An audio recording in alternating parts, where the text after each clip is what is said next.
Over the past couple of weeks, I have been designing and building some scratch buildings. This is a semi-detached house in which I want to put some fires in them, so that they look like they've got the flickering light from the fireplace. So I've been looking at ways to do that, and flickering LEDs seem to be the right way to go. And while I was in Poundland last week, I saw these, which are for Halloween. I did see some Christmas ones as well. They came in black and green for the Halloween, and I think they were red for Christmas. So I decided to have a look and see whether these would be suitable to create the fire from. And they do flicker, and they're quite a nice warm yellow colour, which would be good for a fire. But I wanted some depth to that, so I wanted a way to see if I could make other LEDs, standard LEDs, flicker. These came in a pack of 4 for £1, and I think Julian Elliott, he has taken apart Wilco ones, were in a bigger pack, and they were £2.50. Was the price that was on them. I'll link into Julian Elliott's video as he looks at the LED in more detail and explains how they actually work. So the first thing I need to do is take these apart to get the LED out. Now these are powered from a single CR2032 battery, which comes with them from Poundland, so you get four 3-volt batteries for your pound, as well as the LEDs and all the plastic. And they're quite simple to take apart. So if you do want to use them for Halloween or Christmas, and then after that take them apart to use, the battery will last a good while. I think I tested one and it was just under a week it lasted. So it's quite a simple construction.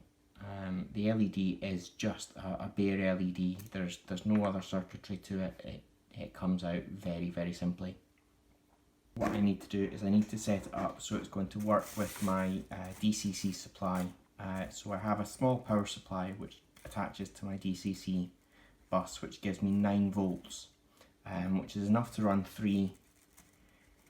about 3 LEDs from in series. And you can also run several in parallel from it as well.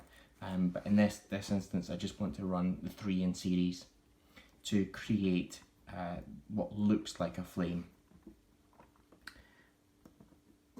So I've got a DC connection coming from here. This power supply puts in the AC from the DCC bus and then gives me AC out, DC out, so that I can run DC things. LEDs will run both on AC and DC, but for directional lighting it's always DC that you use, and this ambient lighting I prefer to be on DC. So I'm just setting them up so that they're in series, so that's positive at one side and negative at the other, and them all joining on the middle. So there we go. So as you can see, the 3 LEDs sit quite neatly together, and then once they're joined in series, they all flicker at the same time. Now, because it's a fairly small fire that I'm doing, them all flickering at the same time is fine. If I wanted a different flicker, so them to all flicker at different times, I would need to use all flickering LEDs to flicker on their own, and they would need to be in parallel then. But this is the way that I want it to be. I want it to be so that they're all flickering at the same time. It is fairly small when we're talking about scale. These are the 3mm LEDs, and then a 5mm LED.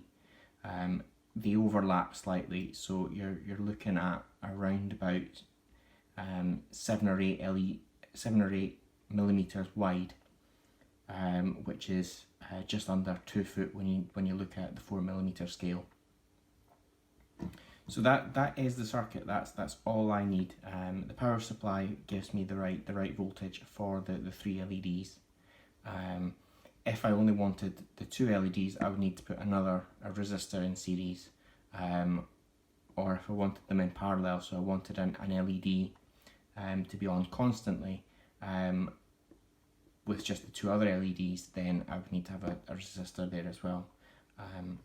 So what I'm going to do is I'm going to build it up on this piece of Vero board, and that will give me the base of my fire.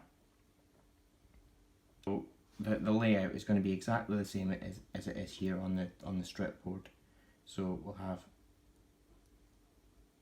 one LED at the side, one LED in the middle overlapping, and then another LED at the other side.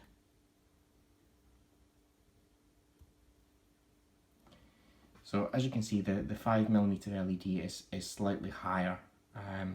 So what I can do is I can push my 2 other LEDs up, so that they're all level.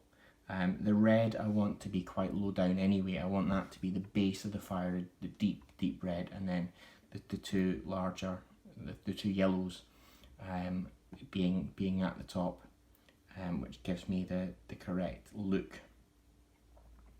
So what I'm going to do, I'm going to do these one by one. Now that I've got them fitted in. I do have an extra row here because of the way that I've cut this, but that doesn't matter. So we'll bring our soldering iron in and we'll get the LEDs all soldered in.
So I'm going to try and make this yellow LED about the same height as the other one. That's the flickering one.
And again, because the red one's going to be the base of the fire, I'll just put that straight against the board.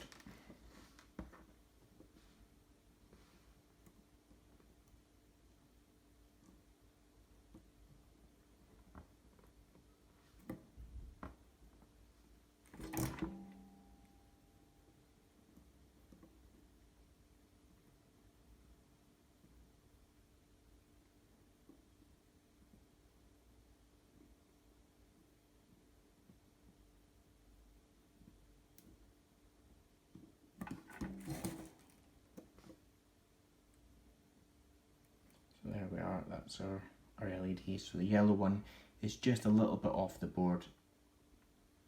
The red one's right on the board, and so is the clear yellow one. So that all looks okay. So we'll just test the wiring just by using our supply and make sure that we get them coming on. So positive and negative.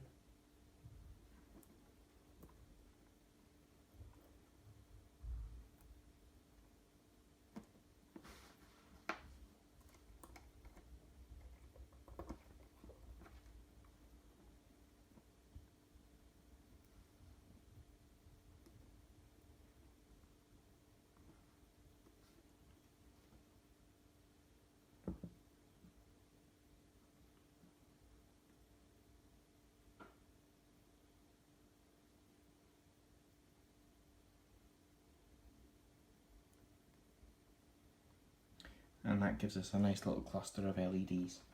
And that's because this is going to be DC, I'll use the correct DC wiring for positive and negative. And that just means that when I come to putting it into the interior, whichever power supply I use, I know which side to put it on. I did try the flickering LED on the AC supply, but it didn't work, so it must be on a DC supply.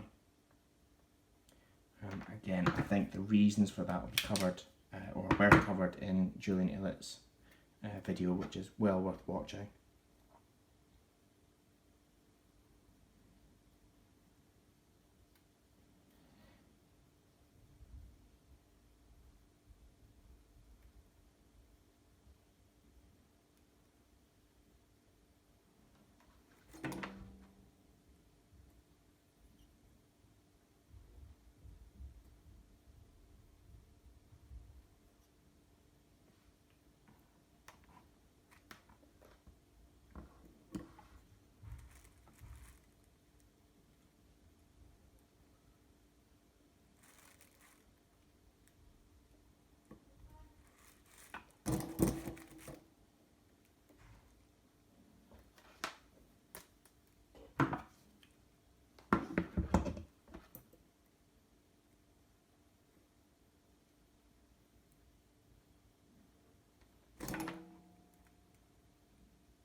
So now that we've done that, I wanted to make it look a bit better.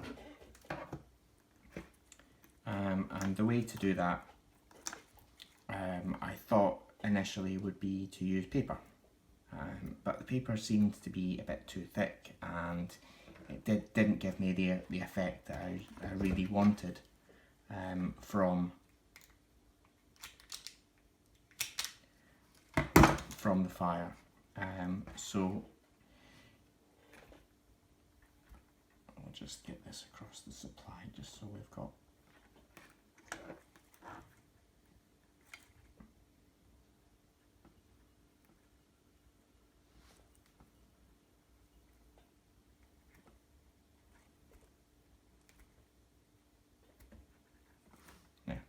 so the paper didn't give me quite the effect that I was after.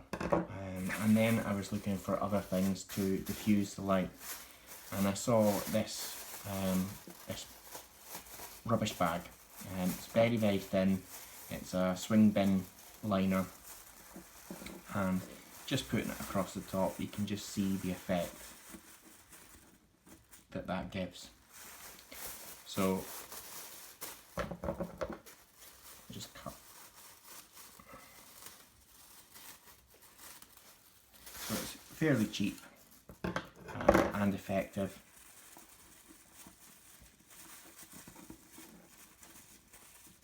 And then you can create a fire as big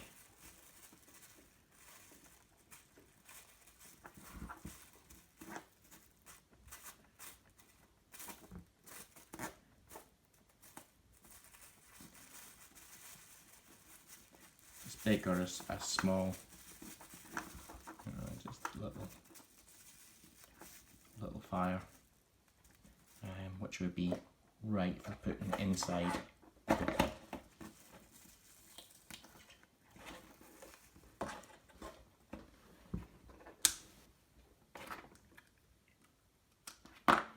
So as you can see,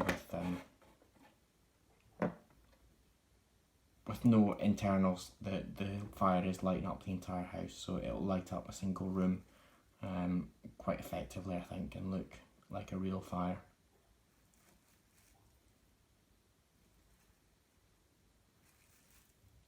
If you've got any comments and questions, please leave them below. If you liked the video, hit the thumbs up. If not, it's a thumbs down. If you haven't subscribed, please subscribe. It really helps me out. Thanks a lot.